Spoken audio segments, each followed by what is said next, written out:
3 ways to get your emotions under control. Do you rule your emotions, or do your emotions rule you? Many of us feel instinctively that our emotions come from the way we feel. You've had a hard day, and so now you are thinking bad thoughts.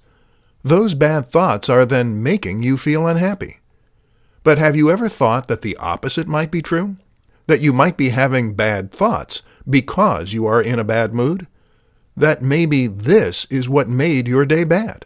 Either way, being able to control your emotions is crucial if you want to be as effective as you can be, maintain the respect of others, and generally perform your very best.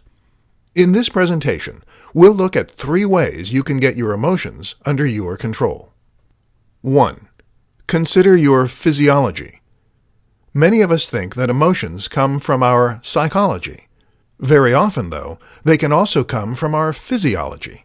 That is to say that our emotions are dictated by the things that are going on in our bodies.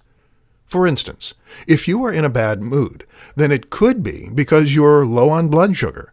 Our bodies use high blood sugar as a signal to create feel-good hormones.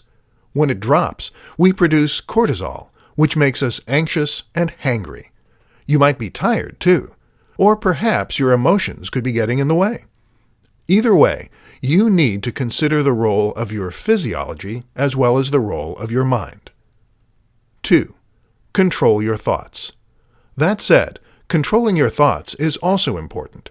Techniques used in CBT, cognitive behavioral therapy, teach us to challenge negative thoughts and to even test our unhelpful beliefs. This means first identifying the things we think and the things that are causing our bad state of mind, and then asking whether those thoughts are true or useful. 3. Meditate. There are countless good reasons to meditate.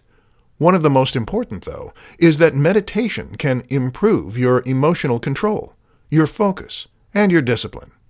This is literally a process that involves focusing your mind and avoiding distracting thoughts. And if you can do that, then you can avoid distracting emotions as well. In the short term, a bout of meditation is a great way to calm your racing mind. In the long term, it is a powerful tool for enhancing your emotional stability.